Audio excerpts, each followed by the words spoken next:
Muy buenas tardes tengan todos ustedes, bienvenidos.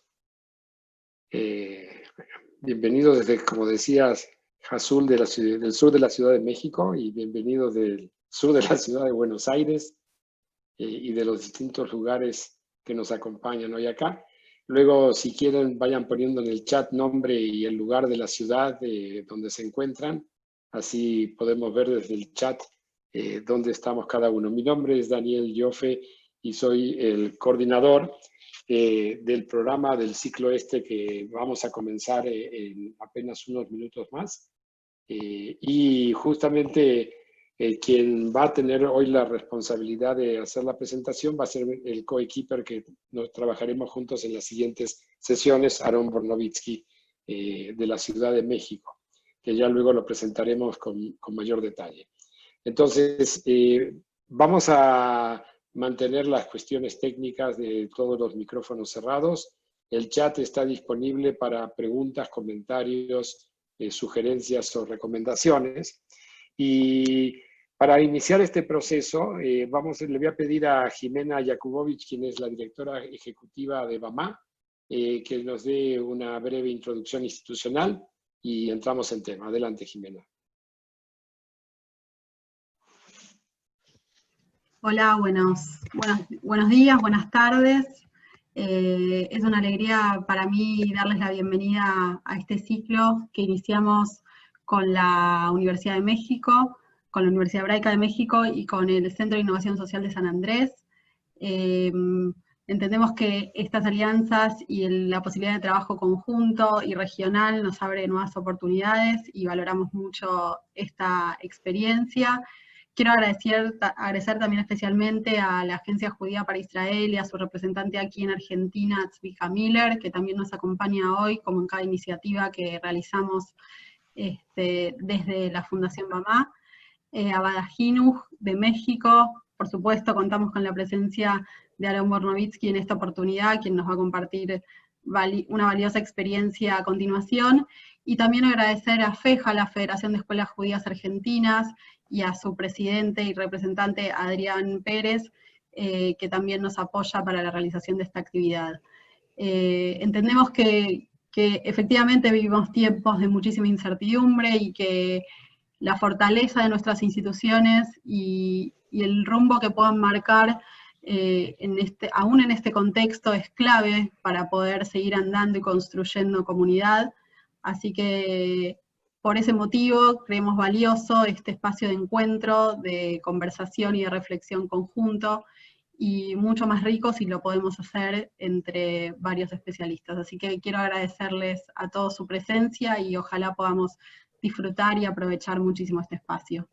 Muchísimas gracias.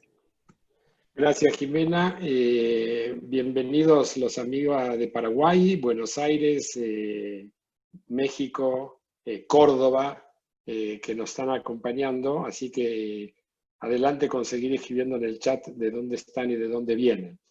Les explico entonces, para los que ya vieron el programa, Jimena, proyectamos entonces el programa general. Este es el arranque de una serie de 3 encuentros, en principio, sobre la temática del gobierno de las organizaciones en tiempo de crisis. ¿Cómo va a ser la mecánica de nuestros encuentros? Cada sesión de trabajo que tengamos los días martes a partir de hoy, vamos a tener unos primeros minutos de introducción de qué estamos platicando como tema central de los que tenemos que trabajar.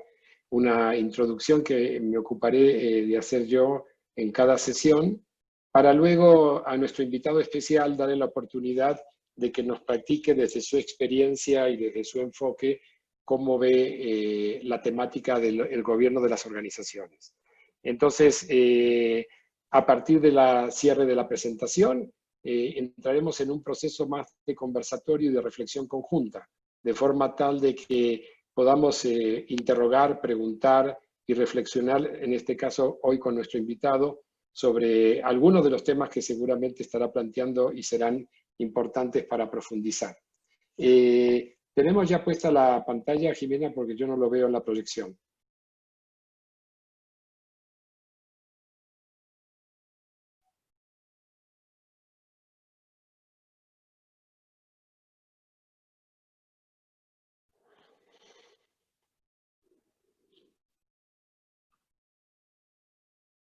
¿Quieres que tome yo la conducción de la pantalla?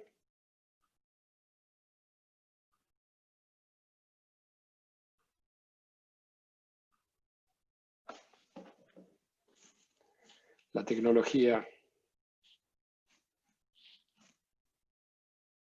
Ok, acá recibí el mensaje que nuestra coordinadora se le cayó el sistema. Nada original hoy en el siglo XX, ¿no?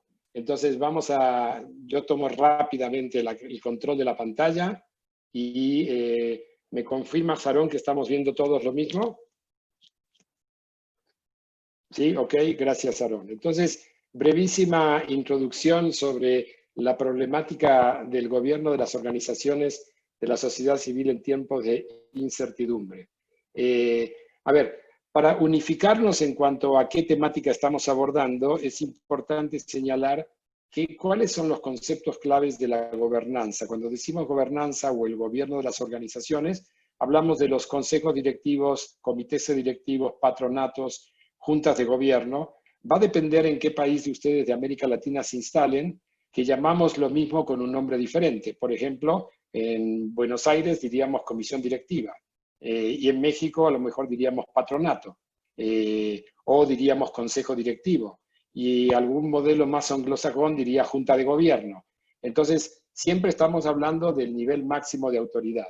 ¿Y cuáles son las responsabilidades centrales de este órgano de gobierno o, digamos, el que tiene la responsabilidad de conducir, que no es lo mismo hablar del órgano de gobierno que de la dirección? Ahora después hacemos una breve explicación.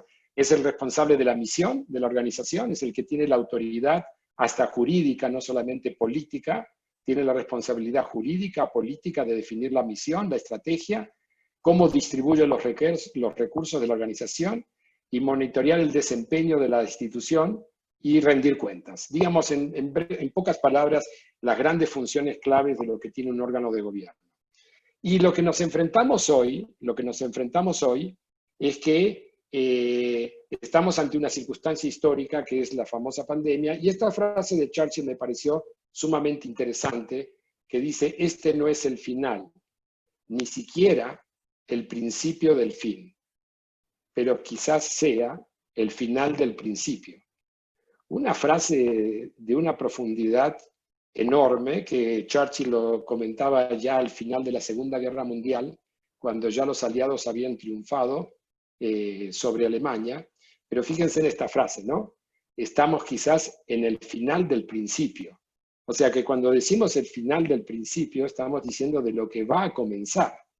Y nos queda claro que para todos los órganos que conducen las instituciones, esta crisis era una crisis absolutamente inesperada.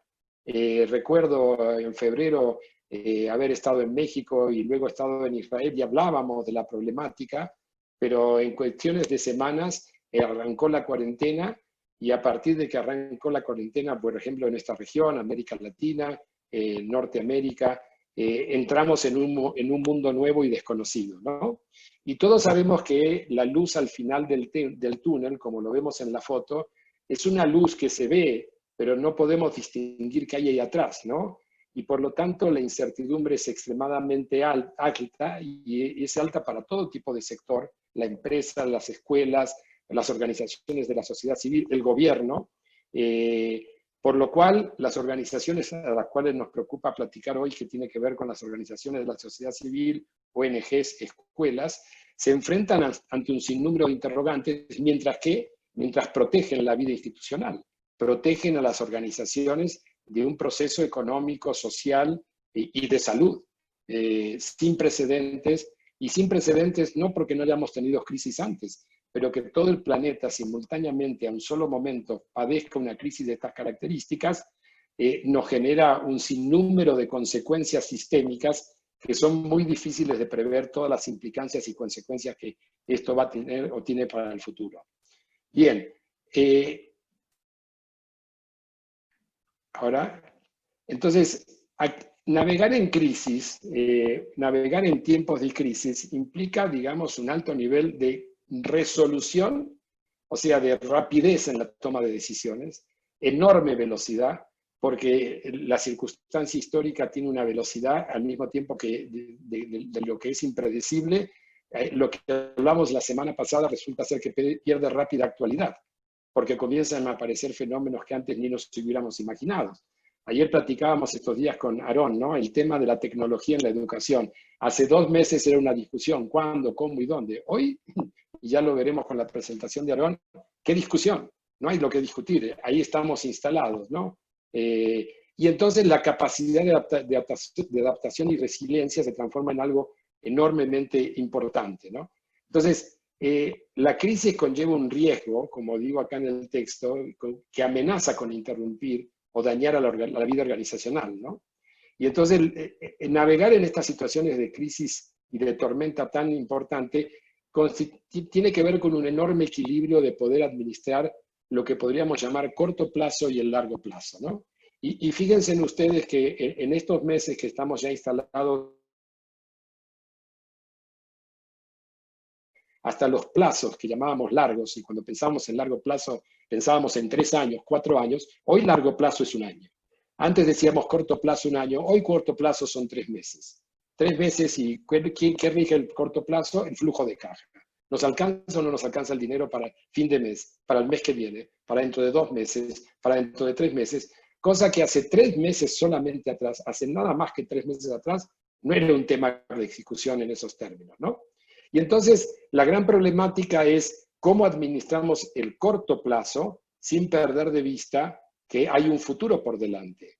Entonces, acá un grupo, una consultora estadounidense, Bain & Company, que les recomiendo a los que tengan tiempo de meterse en la página web de ellos, digamos, diseñó un modelo sumamente interesante que, en todo caso, después, Jimena, lo dejamos en el archivo del ciclo para quienes quieran bajar y puedan acceder a él, pero donde divide en 2 grandes momentos lo que debemos actuar ahora para proteger y dirigir a la organización y planificar ahora para adaptar y preparar a la organización para el futuro. Esta es la gran paradoja. El futuro son 6 meses, pero algunos estamos viendo el futuro la semana que viene.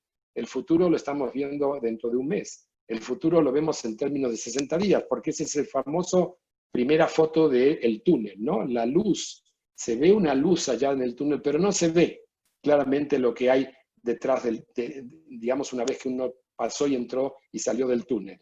Entonces, el tema este de proteger en el aquí y ahora y estabilizar a la organización es un tema estratégico, pero al mismo tiempo, si ya no nos podemos salir de la semana próxima, el mes próximo o los 60 días y no podemos empezar a pensar en los siguientes 120 días o 6 meses, digamos, la situación para las organizaciones es más compleja y esta es una de las responsabilidades claras en determinantes del órgano de gobierno de una institución. Y entonces hay algunas recomendaciones que surgen de esta experiencia ya que ya comienzan a publicarse, ¿no? Los órganos de gobierno tienen que tener mucho cuidado de aumentar la carga del equipo profesional. Los consejos directivos, los patronatos, tener mucho cuidado con sus equipos profesionales, de protegerlos y cuidarlos porque están trabajando hoy y más que antes y más que nunca porque prácticamente ya no hay días de la semana. Los fines de semana aparecen un día común como la semana y el Zoom, el bendito, y no quiero decir otra cosa del Zoom como dice mi hijo menor, ¿no? Que espera que cuando termine esto tirar el Zoom y poder ir a abrazar a un amigo. El aumento de la carga de los equipos profesionales es un tema enormemente que los consejos directivos deben proteger, así como aumentar la capacidad de gestión a partir del involucramiento personal de los mismos consejeros.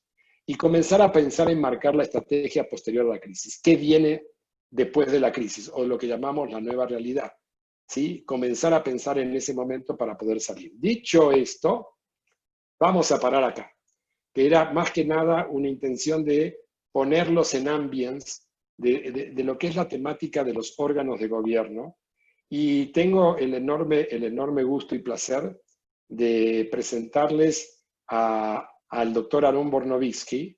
Aarón es actualmente el presidente del Consejo de Educación Judía de México, o Bada Jinuj de México, y es una persona con una enorme trayectoria empresarial profesional, que tiene una particularidad, haciendo que es un empresario y está vinculado al negocio, al mundo de las finanzas, al mundo de la auditoría, al mundo de los consejos de administración de empresas, tanto en el sector financiero, educativo, como de la construcción, pero se le dio la locura de estudiar un doctorado en Estados Unidos sobre liderazgo educativo organizacional. No es un dirigente común, ¿no? Un dirigente que se ha dedicado a estudiar e investigar al mismo tiempo que hacer de su actividad profesional lo que hace en su modo de vida. Así que con mucho gusto le doy la palabra a Aarón, y como tecnológicamente corresponde en estas circunstancias, lo que debo hacer, estoy ganando tiempo, lo que debo hacer es dejar el control de la pantalla para permitirle que Aarón tome el control de la palabra y la pantalla. Muchas gracias, Dani. Muchas gracias a todos. Espero que me escuchen bien. Vamos a empezar con un video justamente sobre qué es Bada Jinuk, que está justamente en la red, y hemos tenido pues ya alrededor de 1500 visitas al respecto cuando recién inauguramos el lunes. Así que se los comparto.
Bueno, pues realmente es un honor poder estar aquí con ustedes hablando de este tema, que realmente son los órganos de gobierno en los colegios.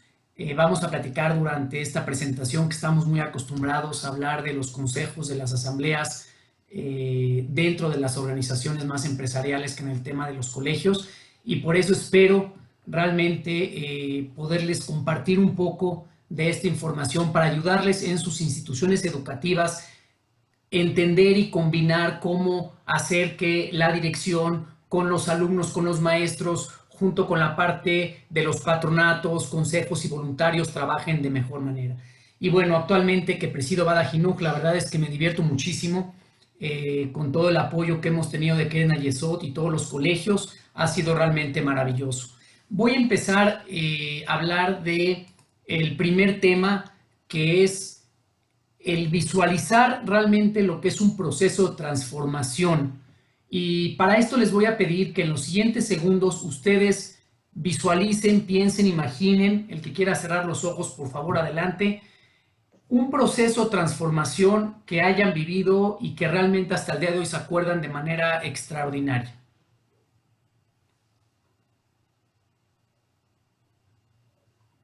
Tal vez algunos de ustedes están pensando en el nacimiento de un niño, ¿no? Cuando estaba en el vientre de la madre y nace y de repente ahí está la criatura. Sin duda alguna es un proceso de transformación increíble. Tal vez algunos de ustedes pensaron o recordaron cuando vieron a un niño la primera vez que aprendió a leer, a decir las primeras letras en su lectura, tal vez algún maestro enseñándole, tal vez otros realmente se acuerdan el día de la graduación de ustedes, de algún hijo, de algún nieto, en las cuales definitivamente dijeron, a partir de hoy, yo o mi hijo o mi nieto, mi nieta se transformó. O por qué no, el primer día que fueron a su trabajo, el primer día que fueron y crearon su empresa.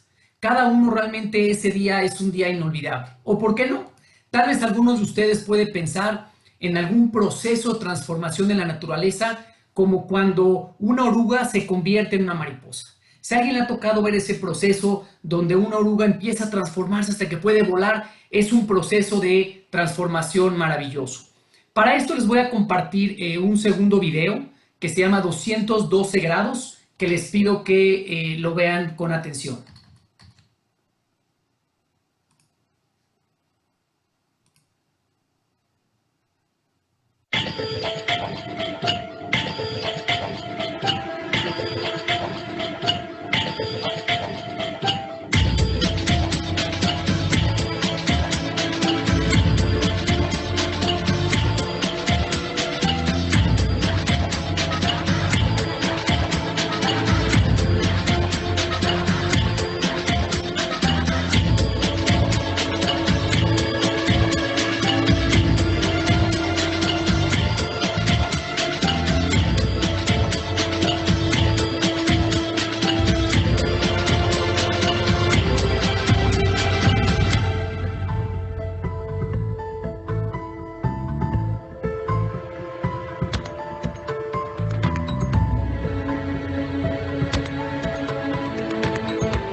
Bien, 212 grados Fahrenheit, que es cuando justamente hierve el agua, se fijan la diferencia que hay en ese proceso de transformación cuando uno se para en los 211 grados y avanza un grado más a los 212, la diferencia que hay en el tema de la energía, de la fuerza, de lo que realmente convierte ese grado de diferencia. Entonces les voy a pedir que, como esta primera parte de estos minutos, se queden justamente con esa imagen de lo que hace dar un poquito más y realmente convertir, como vimos aquí, la diferencia de ese grado. Hablamos de la parte económica, de la parte de la revolución completa, del cuidado de las personas, del aprendizaje. Ese grado adicional es con lo que les voy a pedir que los siguientes minutos piensen la importancia que es de tenerlo en mente. Ahora, los órganos de gobierno, en esta transformación que hablamos, ¿cómo pueden influir en el tema de la educación? Y hablando más de esta crisis, ¿cuál es el rol realmente de un órgano de gobierno? Entonces, todo lo que vamos a ver hoy son unos pequeños minutos de todo un curso que podría ser todo un diplomado, en la cual espero poderles compartir estos pequeños elementos. Cuando uno habla verdaderamente de esta transformación, está hablando de una influencia a la gente, de influir verdaderamente en la educación de los niños en la escuela, en la dirección completa de cualquier institución educativa, y eso es lo que denominamos un verdadero liderazgo o lo que sería liderear. Y para poder liderear y poder transformar, justamente necesitamos entender qué está pasando en esta situación, en esta crisis, en esta contingencia en nuestras escuelas. Y como bien decía Dani al principio, no podemos quedarnos igual. Tenemos que entender cuáles son los elementos de cambio con los cuales tenemos que trabajar. Muy bien. Vamos al número 2. ¿Liderear es una tarea difícil? Pues evidentemente liderear es un tema que todos podemos hacer, pero debemos de prepararnos para ello y debemos de trabajar para ello. Y voy a poner unas láminas hablando del tema si liderear es una tarea difícil o no. Bien, normalmente cuando entramos en una organización, ya sea en un patronato, en un consejo, en una dirección, inclusive como docencia en un salón de clases, vemos que hay una realidad. Y nosotros realmente como líderes decimos hay una visión. Tengo una visión, algo veo que tiene que pasar. Y esa transformación pasa por un proceso. Y ese proceso indudablemente va a entrar a un lugar que se le llama, vean esa cara de espanto, que se le llama el Valle de la Desesperación. Porque al final de cuentas, para poder llegar de un punto al otro punto, no ocurre de manera lineal como uno quisiera. Cuando uno hace presupuestos en las organizaciones, uno cree que siempre vamos para arriba. Bueno, esta contingencia nos ha demostrado que entramos al Valle de la Desesperación. Lo importante en este proceso de cambio y de liderazgo es entender que el proceso de desesperación, que el proceso de cambio va a pasar por este proceso de desesperación y va a tener varias etapas. Una primera etapa que nos vamos a encontrar con nuestros equipos es una negación. Recordemos qué pasó en el mes de marzo cuando empezamos a cerrar nuestros colegios, cuando empezó a cerrar la economía. No, esto va a durar unos días. No, esto no va a durar más. No, es que no puede ser, vamos todos muy bien. Hay una negación natural. Y después de la negación hay una resistencia. Y muchas veces hay procesos de cambio internos y externos. Y en ambos decimos, no, ya no nada más es la negación, sino que bueno, adelante, pero yo no. Yo maestro, me toca dar clases en línea, no, a mí nadie me contrató para eso. Y una vez que hay una resistencia, pasamos inclusive a tener diferentes intentos mentales, nos duele la cabeza, empezamos a pensar cosas que no son, empezamos a imaginar inclusive temas que no tienen nada que ver con la situación que estamos realmente viviendo. Peor todavía, esto se agrava, empiezan los intentos físicos, empiezan dolores. Y ahora como la contingencia, todos sabemos con la pandemia que empieza a doler la cabeza y la tos, empieza uno a toser y ya cree uno que se está enfermando y más en este proceso de cambio no lo queremos ver. Y entonces verdaderamente en cualquier proceso de cambio de liderazgo empezamos realmente a tener comportamientos y a somatizar diferentes procesos. Pero para ustedes como líderes la buena noticia es que finalmente llega la aceptación. Y con esa aceptación, si se fijan, es como pasamos este valle de la desesperación para poder al final de cuentas llegar a la visión del líder. Ahora, claro que esto no es sencillo. Y les voy a compartir normalmente qué se necesita para que este cambio realmente se dé. Bueno, en primera instancia necesitamos tener una visión hacia dónde vamos. En segunda instancia necesitamos comunicar a nuestro equipo de trabajo de manera adecuada, constante, efectiva, que haya una comunicación entre el receptor, que es mi equipo de trabajo, y la visión que yo he establecido. Número 3, mi equipo debe tener las capacidades, las competencias y entender lo que le estoy comunicando. Número 4, debemos de tener en el equipo de trabajo las herramientas para poderlo operar. Yo como líder tengo que darte las herramientas para poder hacer ese trabajo. No puedo entrar realmente a decir vamos a hacer un trabajo de educación en línea, nada más porque sí. Yo no creo que lo que hayamos hecho estos meses sea un e-learning o una educación en línea. Lo que hemos hecho es una educación emergente. Una educación en línea lleva una preparación, lleva un proceso, lleva un involucramiento. Aquí lo que hicimos es una educación emergente. A ver, mañana lo das con la tecnología que tengamos. Esas son las herramientas. Siguiente elemento son los incentivos. Para poder hacer algo, tiene que haber una recompensa. Y la recompensa no tiene que ser necesariamente económica.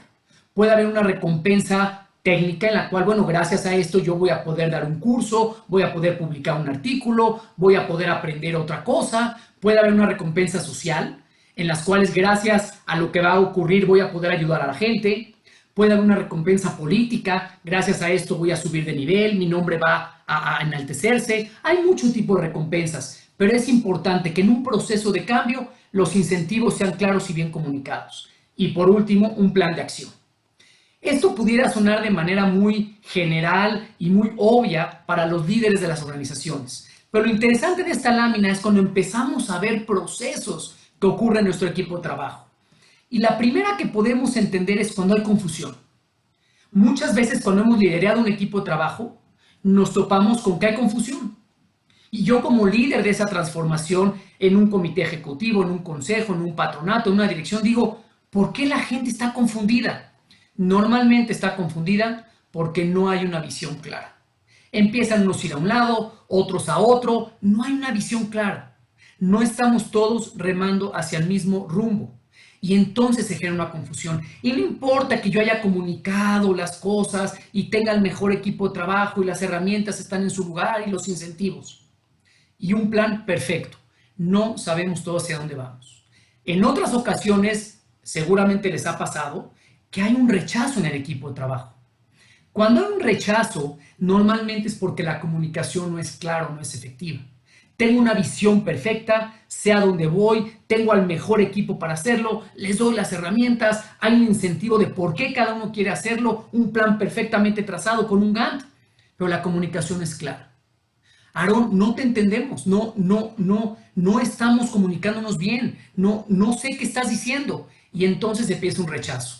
Las personas cuando no reciben la comunicación asertiva, normalmente se genera un rechazo en el equipo. En otras ocasiones, lo que tenemos es un equipo con miedo. Y cuando hay miedo, normalmente es porque las personas no cuentan con esas capacidades, no realmente están entendiendo lo que tienen que hacer. Y entonces, por lo más que tenga yo la visión y la comunique y esté todo perfecto, si el equipo no tiene las competencias, las capacidades para poderlo hacer, normalmente cuando vemos miedo es porque eso es el elemento que está faltando. Asimismo, ¿qué pasa cuando encuentro frustración? Avanzamos, pero veo frustración. Normalmente las herramientas no están. En este proceso podemos ver muchos maestros y docentes que lo único que me queda por decir en este proceso para los docentes son agradecimientos y admiración. Las guías de las escuelas, los maestros, los directivos se han esforzado de manera enorme. La pregunta es si los colegios, los patronatos les estamos dando las herramientas. Porque si no les damos las herramientas, hay frustración. Por lo más que sepamos a dónde vamos, cuánto tiempo, hay frustración porque no tienen las herramientas de trabajo. ¿Qué pasa cuando vemos que sí hay una transformación, sí avanzamos, sí llegamos, pero de manera muy lenta? Se nos pasa el tiempo y vamos a hablar más adelante que en los colegios los procesos son más lentos que en las empresas. Hay que entender la naturaleza de una escuela.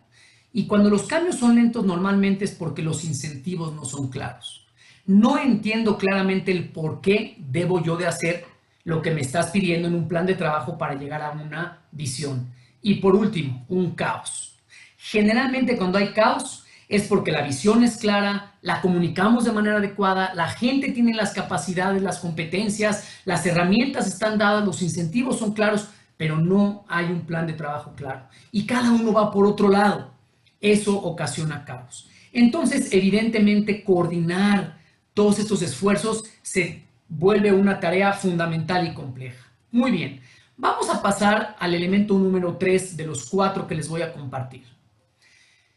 Cuando hice yo mi tesis doctoral en la parte de educación y tecnología, me tocó estudiar un modelo teórico que realmente nos permitiera entender qué estaba pasando en las escuelas y este modelo que yo encontré les comparto de manera rápida y aquí hay muchas referencias y pueden encontrar mi tesis doctoral en internet. Prácticamente es un modelo que se le llama el nuevo modelo de gestión pública. El nuevo modelo de gestión pública nace realmente en 1980 a través de un inglés economista muy famoso apellidado Keynes, donde básicamente lo que dice este modelo es cómo incorporamos en una institución pública un modelo de rendición de cuentas para lograr una mejor posición competitiva. Seguramente ustedes lo están viviendo o lo han vivido en sus escuelas, donde en ocasiones viene un patronato que nos dice hay que empezar a dar resultados económicos, hay que manejar las finanzas. Y en ocasiones tenemos directivos que nos dicen Yo soy educador, yo soy director de una escuela. Bueno, pues este modelo lo que nos plantea y evoluciona en 1991 es que se implementa justamente en las instituciones académicas. ¿Para qué? Para poder trabajar con temas de gestión, competencia y motivación. Y realmente empezar a colocar indicadores financieros, económicos y contables dentro de las instituciones académicas. Si nosotros realmente vemos la diferencia básica entre una escuela y una empresa, pues vemos que las escuelas son más parecidas a una familia e inclusive a una institución religiosa que una empresa. Realmente la misión de una escuela es transmitir conocimiento y valores preparando a los niños del futuro, cuando la misión generalmente en una empresa es generar valor al inversionista a través de su producto o servicio que realmente entregan al cliente. La enseñanza del pasado, la búsqueda de la historia es parte fundamental en cada materia que imparte la escuela. En la empresa, el pasado nos sirve para estar donde estamos, pero la innovación es una constante y tenemos que ir para adelante y para adelante y para adelante. No me retengo mucho a ver qué es lo que pasa con la historia. La forma de operar de una escuela es que la sustentabilidad es importante, pero no es más importante que lo que pudiera ser dentro de una familia o una sinagoga. Las normas del comportamiento en una escuela son parecidas a las de esta familia, porque las normas hablan de apoyo, de generosidad, de cooperación, cuando en una empresa la operación se basa en la sustentabilidad. En una escuela, los resultados con los cuales trabajamos es que el producto nunca es estándar. Nuestros niños, nuestros jóvenes no son estándar. No existe un solo modelo que decir vamos a replicarlo. Cada alumno es diferente. En una empresa tengo una materia prima, hago la producción y la entrego, o conozco el servicio, la metodología y la entrego. En cuanto a las personas que trabajamos en una escuela, los maestros, el componente más importante de un maestro es el alto valor al servicio, el alto deseo de una seguridad laboral. El dinero, pues es importante, pero no es el principal motivador. Y hay una gran sensibilidad a la crítica y un amor a la autonomía. En las empresas, el personal, en el caso del empresario, si hay una sed de competencia, hay una baja adversidad al riesgo, hay un alto valor económico y un amor a la autonomía también. Y la rotación generalmente en una escuela es baja, cuando en una empresa normalmente es alta. Y entonces, todo este modelo donde hay que meter lo que se usa en la industria a una escuela y más a una entidad pública, en los casos de las escuelas públicas, porque también este modelo trató de incorporarse y se incorporó a lo que son los hospitales. Y entonces esta discusión nos llevó a ver qué estaba en contra y qué estaba a favor. Vamos a ver los temas a favor de este modelo de gestión pública. Muy bien. Y cada una de estas frases le coloqué cuál es el autor que lo dice en su investigación y hay más de 60, 70 artículos que ustedes pueden investigar. El primer punto a favor que nos dice Jones, como uno de los investigadores, dice: la rendición de cuentas obliga a los líderes educativos, entendiéndose patronatos, directivos, gente a cargo de una organización educativa, los obliga a invertir en lo más importante. Asimismo, tenemos un par de autores, Munk y Bayer, que dicen: la productividad educativa apoya a contar con mejores sueldos para los maestros e inversión en programas y modelos educativos. Si tenemos dinero que entra por la puerta, pues tenemos obviamente dentro de la institución poder hacer mejores inversiones.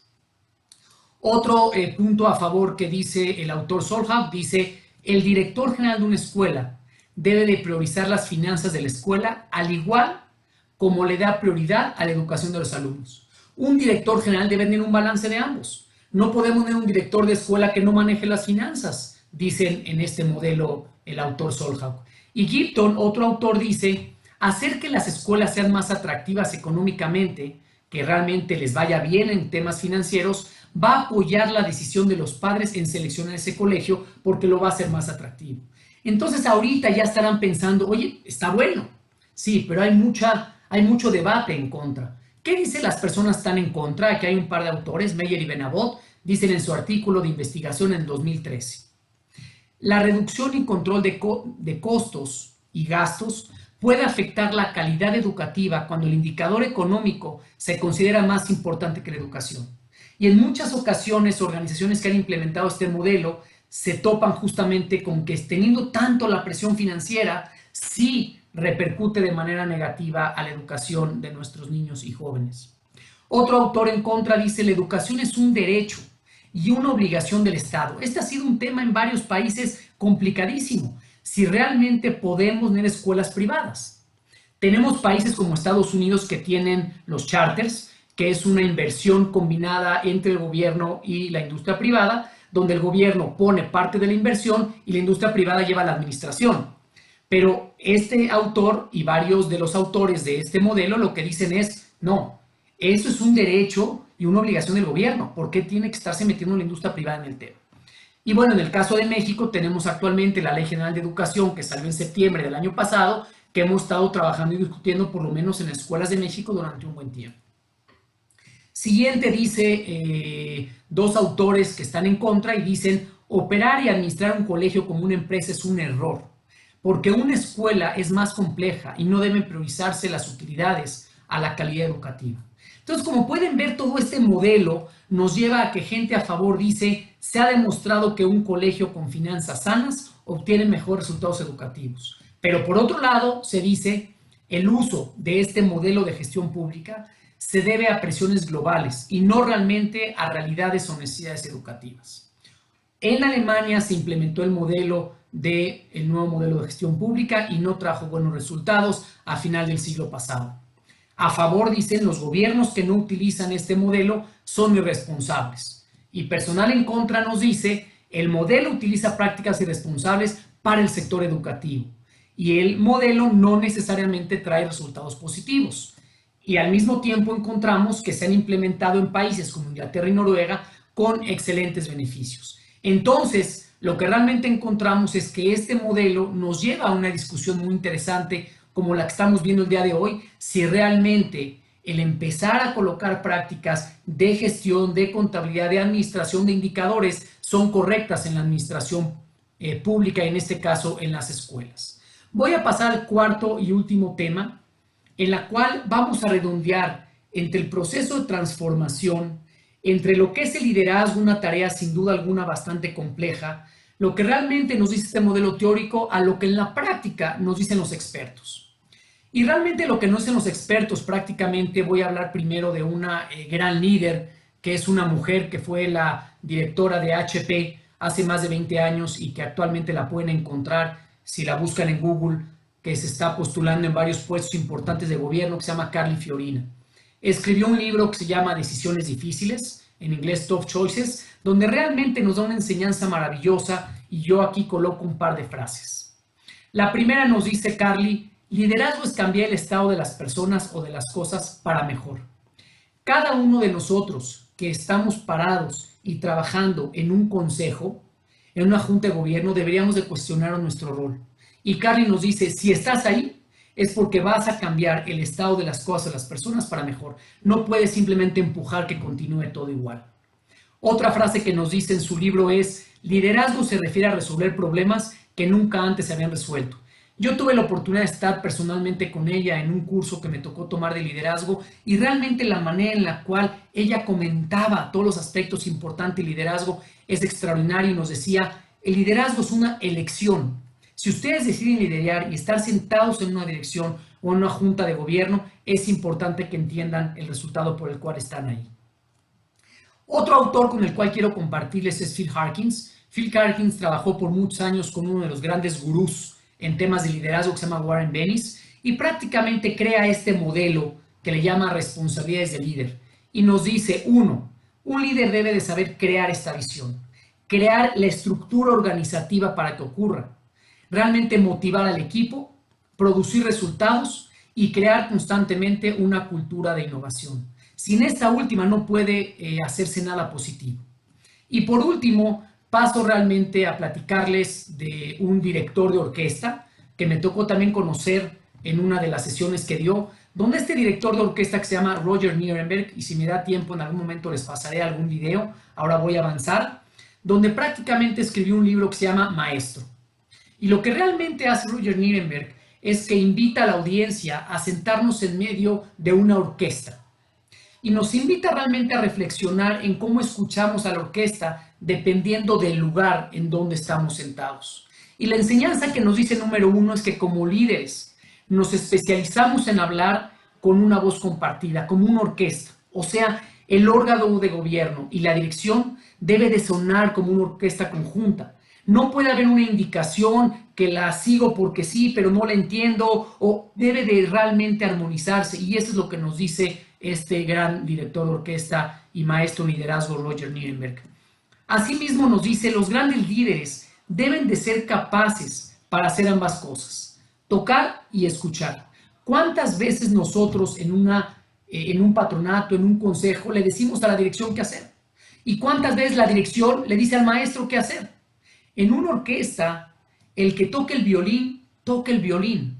El que toca la flauta. Y el director de orquesta, con un palito de este tamaño, está de espaldas al público y hace que suene de manera maravillosa. Y esa es la enseñanza que debemos de tener ahora, en este momento de contingencia con los órganos de gobierno. Nos comparte también que el líder tiene la capacidad de extender su círculo de conciencia. ¿Qué quiere decir? Necesitamos, en el rol en el que estamos, ver mucho más allá. Y por último nos dice, es importante no hablar tanto, es importante no ser protagonistas de lo que hacemos. Tenemos que ser grandes jugadores en las cuales no pensemos en mi parte. Por eso el director de orquesta lo tenemos muchas veces de espalda. En conclusión, con estos 4 elementos, prácticamente les voy a compartir un pensamiento en donde me pareció fundamental el que entendamos qué es realmente lo que pasa cuando hablamos de liderazgo. Y yo creo que debemos de aprender de la naturaleza, de los animales. En este caso voy a hablar de los gansos, como pudiéramos hablar de varios animales. Los gansos, los que han estudiado a los gansos en el tema de liderazgo, porque hay bastantes investigaciones sobre los animales en liderazgo. Número 1, ellos vuelan en una V horizontal, como podemos ver aquí. ¿Por qué? Porque de esa manera se dice que aumentan hasta un 71% su eficacia porque evitan esta resistencia del viento. Número 2, cuando un ganso se sale de la formación, siente que la resistencia del aire es mucho más grande, le cuesta trabajo para volar y regresa entonces al equipo. Número 3, cuando vuelan se dice que hacen un sonido, que graznan, y eso es para darse valor y seguir avanzando. Esto es extraordinario. Cuando uno de los gansos sale de la formación y no puede regresar por algún malestar, alguna enfermedad, algún problema que tiene, al menos otros 2 salen y lo acompañan durante el vuelo para que no esté solo. Y cuando el ganso que va hasta adelante, que está liderando, se cansa, se traslada hasta el final de la formación y deja que otro tome su lugar. Eso es una constante que ocurre en la naturaleza y como vemos aquí, de esa manera los gansos es conforme van avanzando y podemos aprender. En resumen, tenemos entonces 4 elementos de aprendizaje. 1. La responsabilidad que tenemos cada uno de los que estamos actualmente escuchando como líderes en un órgano de gobierno y más en este momento de la contingencia es liderar, influir y transformar.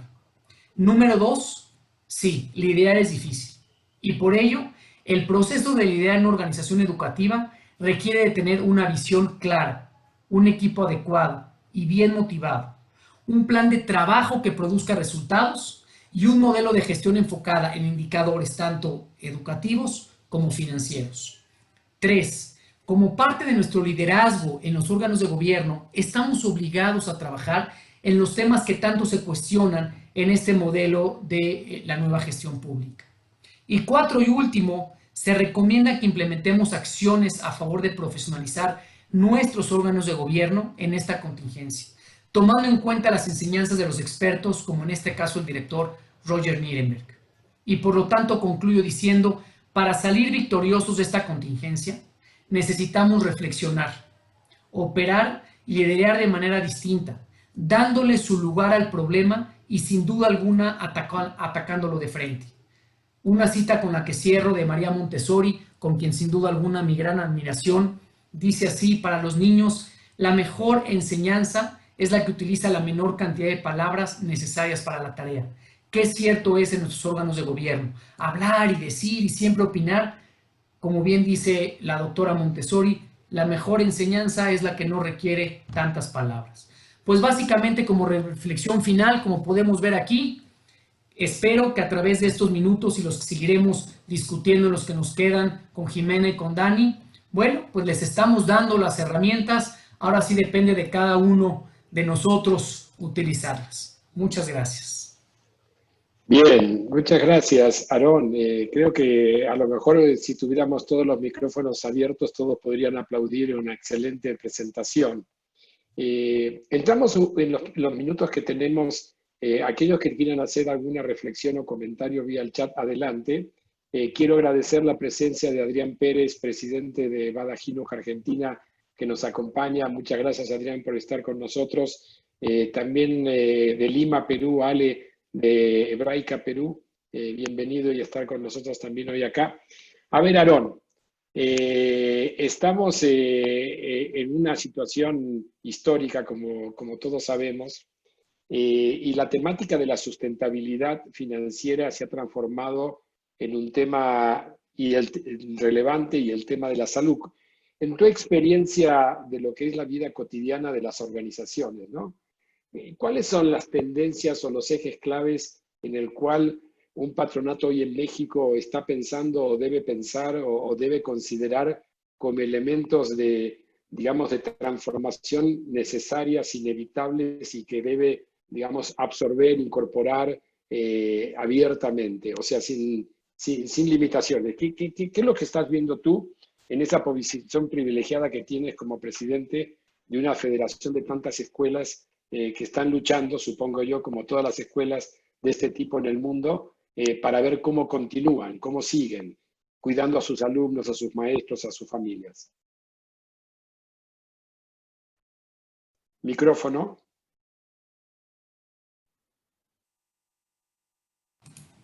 Gracias, es que me lo habían cerrado cuando dejé de compartir la pantalla.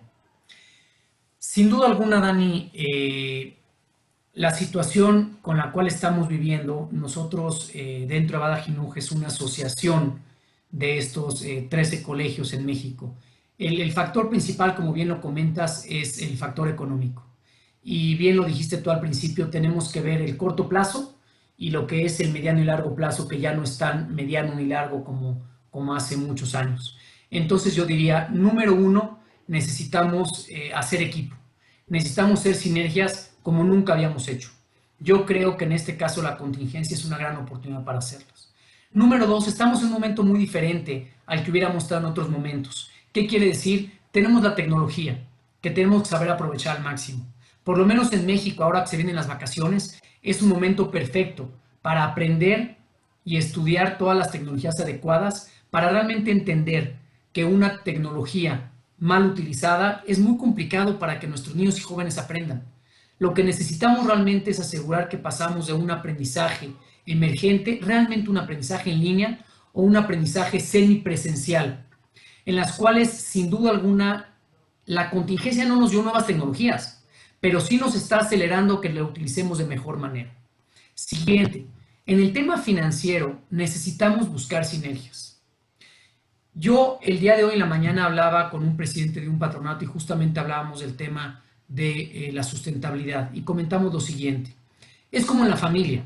Si yo en la familia estoy acostumbrado a salir de vacaciones una vez al año o estoy acostumbrado a que tengo que comer ciertos alimentos y decimos vamos a tratar de reducirlos, digo no, la vacación no la quito porque si no mi familia se estresa y la necesito. Pero cuando viene el golpe económico a fuerzas, la dejas o la dejas.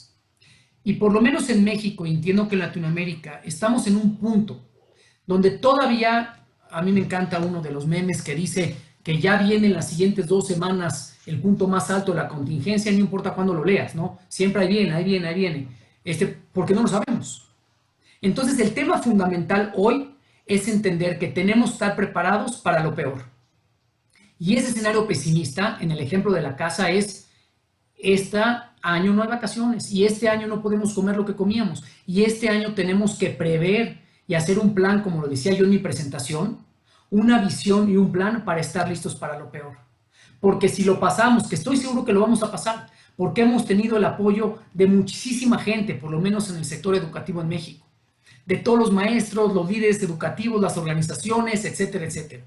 Lo importante ahora es que estemos preparados para lo peor y eso quiere decir que si yo tengo una plantilla de 200 personas, entre docentes y el resto de la nómina, tengo que buscar la manera de generar sinergias entre otros colegios y tengo que buscar la manera de reducir gastos con metodologías que hay como servicios administrados compartidos. Entonces, tenemos la tecnología, tenemos el tema de las metodologías de servicios compartidos, tenemos la voluntad para hacerlo, tenemos la necesidad para hacerlo, tenemos la globalización con el cual podemos hoy estar conectados sin ninguna otra dificultad. El tema es echarlo a andar. Entonces, yo sí creo que lo vamos a lograr. Creo que estamos compartiendo como comunidad judía muchísima información, tecnología, artículos de lo que está pasando, pero mientras no haya una cura, mientras no haya una vacuna, tenemos que ser conscientes como líderes educativos de prever todo lo que venga.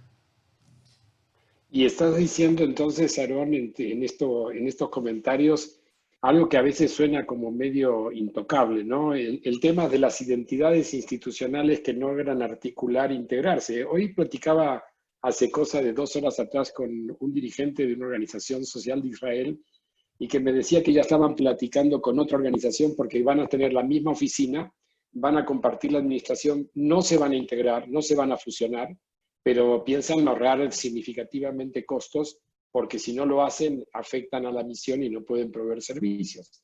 Entonces, ¿tú ves una alternativa en una mayor articulación e integración entre instituciones? Sin duda alguna, Dani, y es importante entender que una mayor articulación, no hablamos, como bien dijiste en tu ejemplo, de fusionar instituciones, pero sí de trabajar en conjunto y tal vez fusionar procesos, fusionar áreas, fusionar actividades, donde le saquemos el mayor provecho. Entonces, al final de cuentas, sí tenemos que estar obligados en cómo ser más productivos y utilizar los recursos de mejor manera. Veníamos con una creciente economía a nivel mundial. Se nos viene un alto. Tenemos que tomar las mayores ventajas de ello. Tenemos que aprovechar lo mejor de cada uno, capitalizarlo y entender cómo vamos a ir hacia adelante. Es muy importante que aprendamos de todo lo que estamos viviendo. Tengo preguntas de la audiencia, Aarón, que te quiero retransmitir, ¿no? Una pregunta de Ale de Perú. En el tema del modelo de gestión pública, se quedó pensando acerca del rol del director, ¿no? ¿Cómo articula en este modelo de gestión pública el rol del director, del pedagogo, del responsable de la educación a nivel profesional? ¿Podrías ampliar un poquito más eso? Sí, sin duda, y gracias por la pregunta, porque cuando a mí me tocó estudiar mi doctorado, me tocó estudiarlo con diversos directores generales de escuelas, intendentes y superintendentes de zona en el tema educativo. Y una de las discusiones siempre era si un director general de escuela debería tener un perfil también financiero administrativo. Y la respuesta es sí, sin duda alguna. Y lo que ocurre con muchos de nuestros colegios a nivel latinoamericano, y no nada más en Latinoamérica, en muchos países del mundo, es que un director de escuela es un director académico. Y si lo comparamos otra vez con una organización industrial en una empresa, es como si el director de operaciones fuera el director general de la escuela. Y con esto no tienen que estar de acuerdo. Por eso el modelo es tan discutible. Aquí no se trata de que digan, Aarón lo dijo. No, podemos discutirlo y no estar de acuerdo. Lo importante es discutirlo. Y entonces en muchos colegios lo que hace es una mancuerna, ¿no? Entre el administrativo financiero y el general. El que realmente sería importante es que estén a un nivel en el cual los dos puedan confluir. Y de esa manera, en ese pensamiento, lo importante es entender cuál realmente es el rol de ese patronato o consejo. El rol no es meterse a operar la escuela. Su rol es asegurar que hay una visión. Su rol es asegurar que hay un plan para llegar a eso. Su rol es asegurar que hay indicadores que se van cumpliendo educativos y financieros y asegurar y procurar los fondos para que eso ocurra. Pero en muchas de nuestras organizaciones, los órganos de gobierno se meten a dirigir la escuela y entonces la dirección se mete a operar y coordinar y entonces alguien sobra o bien alguien falta. Y entonces, sin duda alguna, este modelo lo que nos dice es, a ver, un director general de una escuela es un director general de una organización.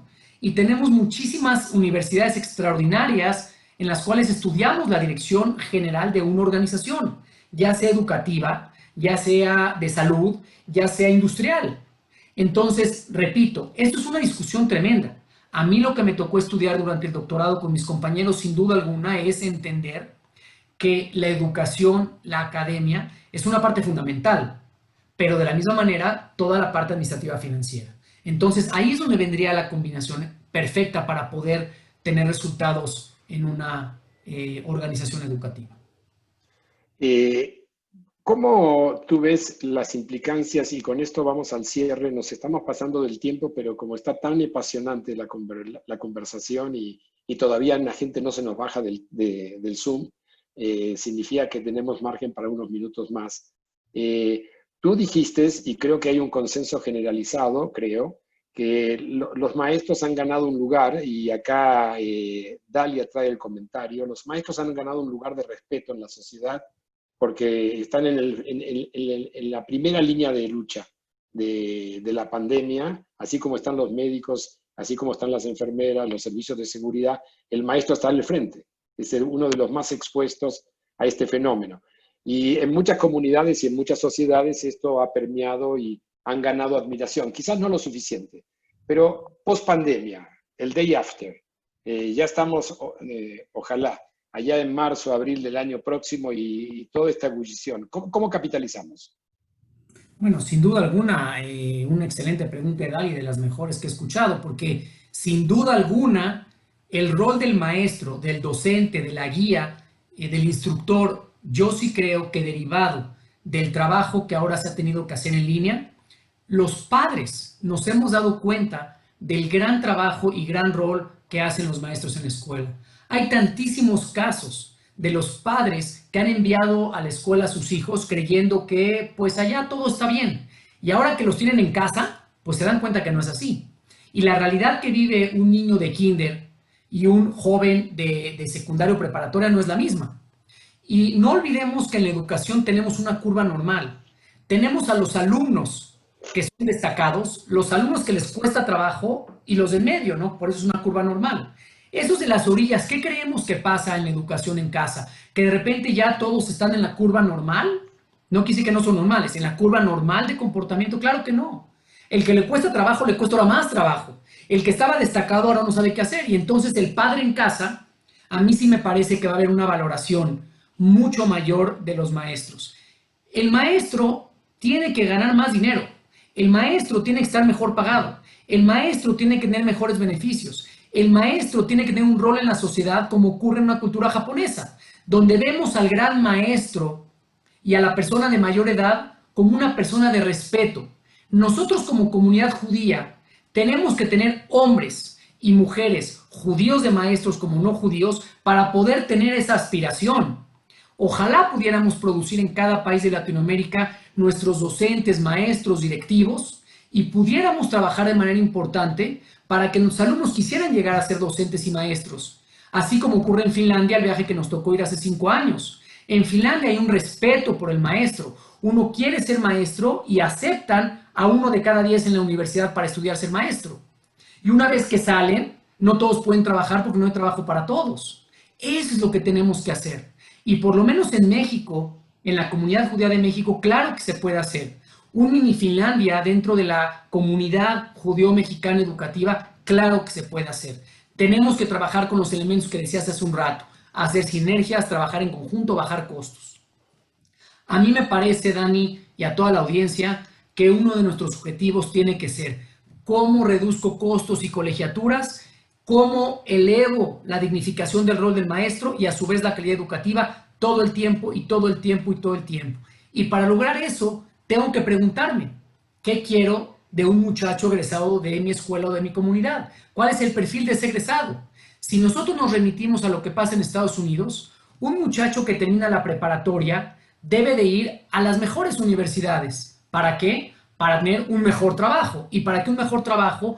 Porque de esa manera tendrá una mejor calidad de vida en cuanto a sueldos, vacaciones, independencia, etcétera, etcétera. En nuestra comunidad judía, en cada país de Latinoamérica, no es así. ¿Qué quiero de ese muchacho? Quiero hacer una persona de bien, quiero hacer una persona autosuficiente, una persona que tenga, obviamente, ciertos conocimientos, una persona que sea autosuficiente, etcétera, etcétera, etcétera. Y tenemos que trabajar todavía muchísimo en eso. Y yo estoy seguro que esta contingencia nos va a ayudar a acelerar ese proceso. Muchísimas gracias, Aarón, y felicidades de toda la audiencia por esta excelente y maravillosa presentación. Cerramos entonces con el anuncio, primero, que van a recibir ya una encuesta para que por favor la respondan a la brevedad, dado que eso nos permite enriquecer el siguiente programa. Les recordamos que la próxima semana, el día martes próximo, vamos a tener la presencia entre nosotros de Ariel Cano Cueva, que entonces como presidente de otro tipo de organización, hoy hablamos de la red escolar y de las escuelas. Ariel Cano es el presidente de Hábitat para la Humanidad México, una organización global que tiene su actividad en México y que trabaja sobre temas de pobreza, desarrollo humano y vivienda. Estará con nosotros la semana próxima, donde Aarón esta vez va a estar del lado mío, así que lo sumamos al equipo, va a ser el equipo Aarón, Dani Aarón, Jofe Bornovitsky, y los invitamos a que vengan nuevamente la semana próxima al conversatorio con Ariel Cano sobre los temas de gobierno en estos tiempos de incertidumbre. Muchas gracias por acompañarnos a todos y nos vemos la semana próxima.